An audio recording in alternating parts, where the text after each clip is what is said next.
ரொம்ப நாளா உங்கள பத்தி ஒரு நெட்ல இதுலலாம் வருது. நீங்க வந்து பிளாஸ்டிக் சர்ஜரி பண்ணிட்டீங்க. ஒரு ஹாலிவுட் மாரி இது மாரி. சரி, ஐஸ்வர்யா ராஜேஷ் சொல்லி தான் நீங்க பேசிட்டீங்களா?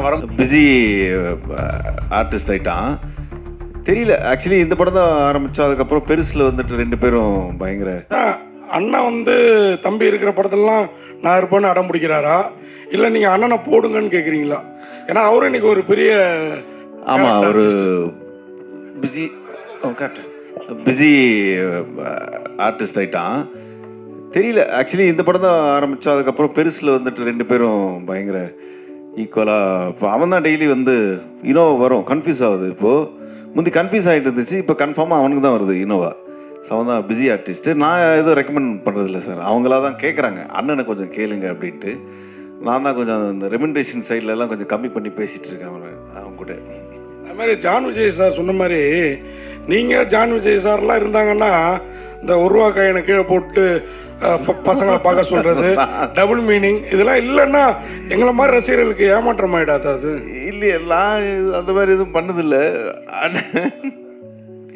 சரி சார் நெக்ஸ்ட்டு இதுக்காக அடுத்து சரி இப்போ ஏதாவது ஒன்று சொல்லுங்கள். இந்த ஒரு ரூபா காயின் இல்லை, இப்போ யாருமே ஒரு ரூபா காயின்லாம் யூஸ் பண்ணுறதில்லண்ணே. எல்லாம் ஜிபே, அதனால பிரச்சனை கிடையாது எங்களுக்கு. சார் டைரக்டர் சார், நீங்கள் கே ராஜேஸ்வர் அவர் அவ்வளோ பெரிய டைரக்டரு. அமரன் ஒரு படம் போதும் சாருக்கு, ஆனால் பல படங்கள் பண்ணியிருக்காரு. ஆனால் உங்களுக்கு எதுக்கு ஒரு துணை? ஏன் சிங்கிளாக பண்ணல?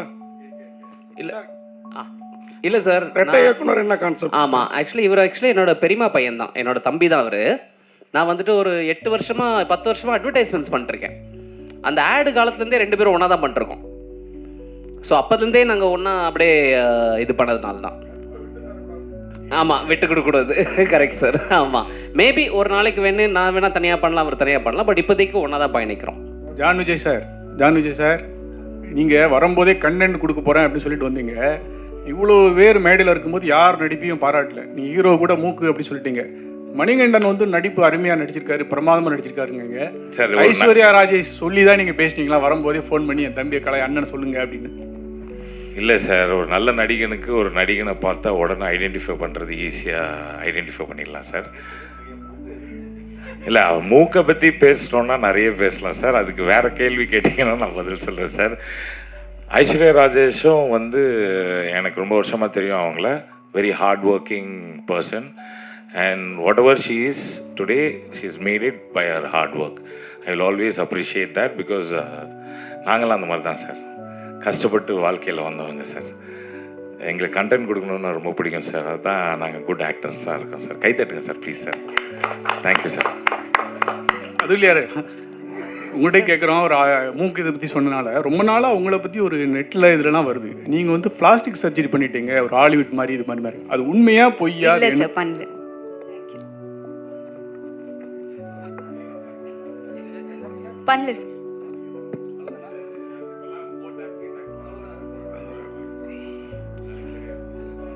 ஐடியா கிடைக்கும் அப்படின்னா பேங்க் எது ராபரி பண்றதுக்கான ஐடியாவா?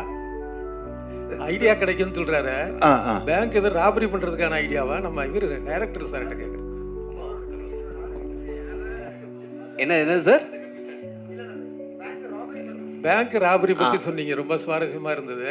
ஆமா சார், இதை பார்த்தாலே ஐடியாலாம் கிடைக்கும் அப்படின்னீங்க. ஒருவேளை வந்து ராபரி பண்றதுக்கான ஐடியாக்கெல்லாம் கிடைக்கிற அளவுக்கு இருக்குமா? இருக்காது சார், அந்த மாதிரிலாம் எதுவுமே இருக்காது. கண்டிப்பா இருக்காது. இருக்குங்க கட்டாயமாக. படமே அதுதான். அது எப்படி ஐடியா இல்லாமல் பேங்கை ராப் பண்ண முடியும் சொல்லுங்கள். ஆனால் ராப் பண்ணுறோமா இல்லையான்றது தான் படம். அதை நீங்கள் பார்த்தா தான் உங்களுக்கு தெரியும். சார், நீங்கள் இந்த படத்தில் இருக்கிறதெல்லாம் ஃபாலோ பண்ணுங்கள். வைபவ் வந்து ஒரு கமெண்ட் விடுவார், அந்த ட்ரெய்லர்லேயே நீங்கள் வந்து பார்த்துருப்பீங்க. உங்களை வச்சுக்கிட்டு ஒரு பவர் பேங்கை கூட திருட முடியாதுன்ட்டு. ஸோ இந்த படத்தில் இருக்கிற ஐடியாஸ் எல்லாம் ஃபாலோ பண்ணிங்கன்னா அதுதான் ரிசல்ட். பவர் பேங்கை கூட திருட முடியாது. அதனால் பேங்க்கெல்லாம் ரொம்ப பாதுகாப்பாகவே இருக்கும், கவலைப்படாதீங்க சார். வைபவ் சார், எப்பவுமே உங்களோட இது வந்து ஏபிசி சென்டர், உங்களுக்கு எது பிடிச்ச சென்டர்? ஏன்னா நீங்கள் வந்து படம் சொல்லும் போது சில விஷயம் சொல்லியிருக்கீங்க. எனக்கு வந்து பி சென்டர் தானே நான் அடிச்சு காலி பண்ணிட்டு போவேன்ட்டு. இது ஆமாம், அந்த ஒரு படத்துலேயே சொல்லியிருக்கீங்க. வெங்கட் பிரபு படத்துல ஒரு லாஸ்ட் சீனில் வந்து கடத்தின் போவார் ஜெய். ஓகே சரிங்களா? அந்த சீனில் வந்து நீங்கள் சொல்லியிருப்பீங்க. ஸோ இப்போ எப்படி தோணுது உங்களுக்கு? நீங்கள் சொன்ன ஏபிசி எல்லா சென்டரும் ட்ரை தான் இன்னும் பண்ணியிருக்கோம். அட்லீஸ்ட்டு நல்ல ஏலெல்லாம் வந்து நல்ல மரியாதை இருக்குது. பியில் நெக்ஸ்ட்டு இந்த படத்து வழியாக வந்துடும். அது நம்பிக்கை இருக்கா உங்க மேலே? இருக்குங்க. நம்பிக்கை தான் வாழ்க்கை. எங்க எங்க நம்பிக்கை தான் வாழ்க்கை. என்ன சொல்றதுன்னு தெரியல. வைபவ் சார், நீங்கள் நல்லா சுரங்கம் தோணுனீங்க. ஆனால் அண்ணன் தண்ணி அடிச்சுட்டே ஜாலி பண்ணிட்டு இருந்தார். என்ன அவருக்கு சேர்த்து நீங்கள் தோணுனீங்களா சுரங்கத்தை? ஆமாம், அவனுக்கு சேர்ந்து பண்ண இந்த படத்தில் பார்த்தீங்கன்னா சென்னை சிட்டி கேங்ஸ்டர்ஸில் வந்து அவன் அப்படி தான் இருப்பான் லைட்டாக எப்பயுமே. அவன் பேர் எது இருக்கு, என்னது, குடிக்குமார் அப்படின்ட்டு நல்லா பண்ணியிருப்பான். நல்ல ஆக்டர் ஆகிட்டான். அதாவது பெருமையான விஷயம். ஜென்ரலாக அண்ணன் சினிமாவுக்கு வந்து அதுக்கப்புறம் தான் வந்து தம்பி வர்றது அந்த மாதிரி இருக்குல்ல. இப்போ தம்பி வந்து அண்ணன் வரான் சினிமாவுக்கு, அவன் டெய்லி ஷூட்டிங் போகிறான்னு நினைக்கும் போது எனக்கு ரொம்ப பெருமையாக இருக்குது. சார், நீங்கள் நடித்த நிறைய படங்கள் வந்து உங்களை நீங்கள் கதை கேட்டிருப்பீங்க, ஆனால் கை நடுங்கி போயிருக்கும். சில படங்கள் நடிச்சிருந்தா நல்லா இருக்குன்னு சொல்லிட்டு எந்த படம் சார் நினைக்கிறீங்க? நீங்கள் சூஸ் பண்ண படத்தில் ஏதாவது படம் வந்து கை நழுவி போயிருக்கும். நீங்கள் நடிச்சிருந்தா, இந்த படம் நடிச்சிருந்தா இன்னும் பெரிய லெவலில் இருந்திருக்கும் அந்த படம். எந்த படம் நினைக்கிறீங்க? அந்த லிஸ்ட்டு நம்ம தனியாக ஒரு 1 hour இன்டர்வியூ வச்சுக்கலாம். வைபவ் சார், இந்த படத்துக்கு சென்னை சிட்டி கேங்ஸ்டர்னு படம், இதுவும் பேங்கு கொள்ளையடிக்க படம். இதே மாதிரி கேங்கர்ஸ்னு ஒரு படம் வந்தது, வடிவேலில் நடித்த படம், அதுவும் இந்த மாதிரி கொள்ளையடிக்க படம். சுந்தர்சி சார் படம். சுந்தர்சி படம். அந்த படம் பார்க்கும்போது என்ன நினைச்சீங்க?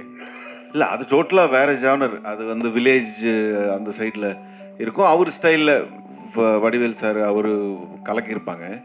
இது எல்லாரும் சேர்ந்து ஒரு ஒரு சிட்டியில் ஒரு சின்ன ராபரின்றது டோட்டலாக அது வேறு, இது வேறு ஜானர்ஸு. நல்ல ஃபன் ஃபில்லாக இருக்கும் இந்த படம் Chennai city gangsters. Thank you so much. ரொம்ப நேரமாக சொல்லுங்கள். Okay, thank you.